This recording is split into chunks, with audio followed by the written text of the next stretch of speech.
quais dicas você daria para uma pessoa mandar bem num processo seletivo? De currículo, de como se portar em entrevista? Dinâmica? Isso. Tá.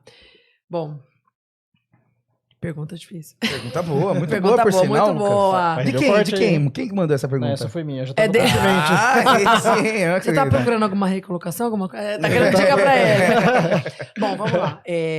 Essa questão de dinâmica é onde a gente consegue realmente pegar a essência. Que a gente nunca sabe, enquanto você tá ali, né, enquanto participante da dinâmica, o que vai acontecer. Diferente de uma entrevista que você se prepara, embora você não saiba o que o recrutador vai perguntar, mas você tem uma noção. Então, você sabe o que você pode falar e o que você não deve falar. Na dinâmica, é você por você, a sua essência, a sua naturalidade. Uhum. Então, assim, fica até difícil dar uma dica com relação a isso, porque a gente, né, tem diversas dinâmicas. Mas seja o mais natural possível, seja você. E o que eu percebo, os candidatos, às vezes, eles querem na dinâmica sair fazendo tudo e ser proativo. A gente já faz uma leitura ao contrário. No desespero, na ansiedade. Então, tenta manter a calma, a tranquilidade, não sai atropelando, né, as coisas. Eu acho que para a dinâmica talvez seja isso. Compreenda o que está sendo pedido, porque às vezes tem muita pegadinha, tem algumas coisas que a gente, né, faz mesmo para poder testar a galera. Então, em dinâmica a gente sempre vai olhar quem tem um espírito de liderança, quem é proativo. Não significa sair no desespero, atropelando todo mundo.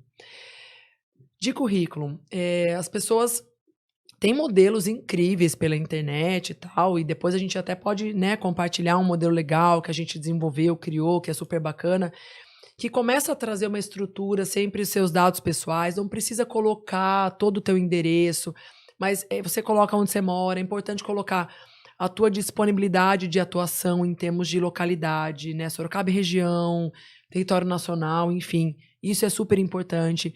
Coloca o link do LinkedIn, se você tiver, se não tiver também não tem problema, porque às vezes tem gente que não quer fazer, mas é uma dica que eu acho que assim, todo mundo deveria ter, né, se tem aí né, uma carreira, enfim. E aí depois você começa trazendo um breve resumo sobre você, depois você fala sobre as suas experiências profissionais, e aí por último você coloca formação acadêmica, cursos extracurriculares, idioma, experiências internacionais, se você tiver voluntariado, né? Isso, assim, a gente faz isso porque as pessoas costumam colocar tudo isso em cima e, por último, a experiência profissional. Se a gente que é recrutador, que olha lá, se alguma informação da sua formação, de qualquer coisa, não nos chamar a atenção, não fizer sentido com a vaga, eu nem chego na experiência profissional. E é a experiência profissional que conta muito mais, né? Então, ela tem que vir primeiro, né? Eu acho que isso é uma estrutura legal. E aí, em entrevista, acho que foi isso, né, que você perguntou de dinâmica. E aí, como se portar numa entrevista. Como se portar numa entrevista. Existe a vertente da entrevista pelo telefone, da entrevista ali pelo um link num computador e a entrevista presencial. Em todas elas, você precisa primeiro, quando você, né, atender o telefone. Porque a gente, às vezes, liga, a galera não atende. Ah, porque eu não conheço o número. Cara, mas e aí? atenda. Tem que atender, né? Ah, achei que era cobrança. Então, né, tá devendo? Tá devendo, mas até aí tudo bem, né? Quem não tá? Mas atenda, cara. Quem não tá? Brunão não tá? Não tá? Brunão não tá. Vocês não tá? tá? Eu tô. Enfim, cara, né? Enfim, brincadeiras à parte, mas primeira coisa, né? Assim, atenda, seja receptivo. A gente analisa muito essa questão da receptividade, do quanto você está disposto e disponível para aquele momento. A gente mensura muito a energia no tom da tua fala. Às vezes eu converso com algum candidato pelo telefone, você percebe que a pessoa parece que tá assim, fazendo um esforço. Você não tem nem vontade de continuar aquela conversa, porque a pessoa não Tipo, tá você nem tá fazendo aí. um favor pra ela.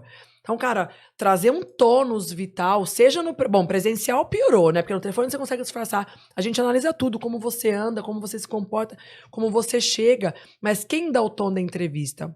O entrevistador... Ai, perdão, Bruno. O entrevistador sempre.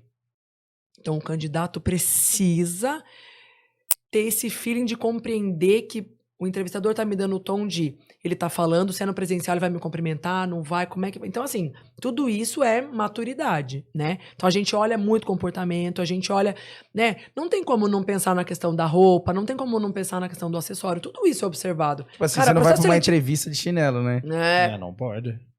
Ele tá de chinelo. O Não, Mauro eu tô tá no- de chinelo, eu mas tô tá no- numa entrevista. Eu tô na boa. Ainda não estou no Pode Contratar Não tá, ainda. não pode contratar. Na boa. Mas realmente, assim, tem roupa que não cabe, não faz sentido. Não significa que você tem que ir de terno. Não é sobre isso. Até porque tem entrevista que você vai de terno, você vai falar, não é o contexto. Então, gente, estuda a empresa que você tá indo fazer a entrevista. Ah, Sim. vaga confidencial para uma consultoria? Ok, não tem como você estudar, mas minimamente compreenda. Analise o posicionamento dessa empresa também no mercado. As pessoas vão te dar um endereço para você ir. Olha, estuda primeiro, sabe, compreende, vai minimamente com uma roupa ou alguma coisa que vá chamar menos atenção do que o que você está falando. Toda vez que a gente assessora um profissional que está em busca de recolocação, transição de carreira, porque a gente também faz esse lado de preparar as pessoas para isso, é um dos nossos trabalhos. No online eu falo, esteja num ambiente neutro, porque a gente se dispersa com o que está em volta. Às vezes você está entrevistando um candidato que você está olhando mais pro fundo ou pro barulho do que para ele. Viu? Somos seres humanos, a gente também se distrai. Sim, Então, o foco tem que ser no teu discurso. Então, isso é uma coisa super importante, né? Eu nunca vou esquecer, só finalizando aqui uma experiência. Uma vez eu entrevistei um candidato, há muitos anos atrás, nessa mesma empresa que eu trabalhava. A hora que ele entrou na sala, eu tava grávida na época. E aí talvez eu devia estar um pouco mais sensível para a questão do cheiro. Ele tava usando um perfume. Primeiro que assim, para mim insuportável. Eu não conseguia ouvir o que ele falava porque me deu uma dor de cabeça imediata, sala fechada, ar-condicionado. Nossa. E assim, mas pensa num perfume, assim, ó, doce, um negócio real que eu falava, cara, que loucura. Então, um negócio tão simples. Eu não desclassifiquei o cara por isso, ele era muito bom, ele foi pra próxima etapa, mas assim, ó, me gerou um desconforto absurdo, né? Isso pode ser crucial numa Cara, entrevista. claro que pode, né? Então, assim, parece uma coisa boba, mas é um detalhe que Quer dizer, a pessoa quer colocar um perfume a mais até pra ficar, cheiroso. Não sei o quê. cheiroso. E, na Pô, verdade, legal, né? O algo mínimo que que você tem pode que ir é pelo menos, né? atrapalhar, né? Não ir fedendo. Bem, né? Porque já tive situações também de, tipo, Meu eu ter que Deus. levantar, abrir geladeira, não, abrir janela, tudo. Porque não dava. Então, assim, tem muitas situações. Então, a gente tem que pensar que, assim, às vezes o menos realmente é É mais. mais. Né? Certo. Então, o foco é no teu discurso. O foco é no teu posicionamento. Você não pode desviar a atenção por qualquer outra coisa, seja um acessório, seja por algum comportamento, enfim. Então, né, se conselho fosse bom, a gente não dava, né? A gente vendia. Eu não sei se eu atendi sua expectativa, Sim, né, com certeza. nas minhas respostas, mas poderia ficar horas falando sobre isso, porque tem muitas coisas que a gente pode realmente falar. E aí você contrata a PGR para poder te ajudar Boa. nesse Isso, processo. até aí, ia perguntar das redes É isso aí. sociais. Pra você falar das redes sociais da PGR ó, também. A gente desclassifica. Eu digo a gente, né, como, enfim, o mercado de trabalho, por posicionamentos em rede social. Infelizmente ou felizmente, eu não sei, porque eu não tô aqui para julgar isso, cara, isso é importante. Isso é fundamental. Importante saber.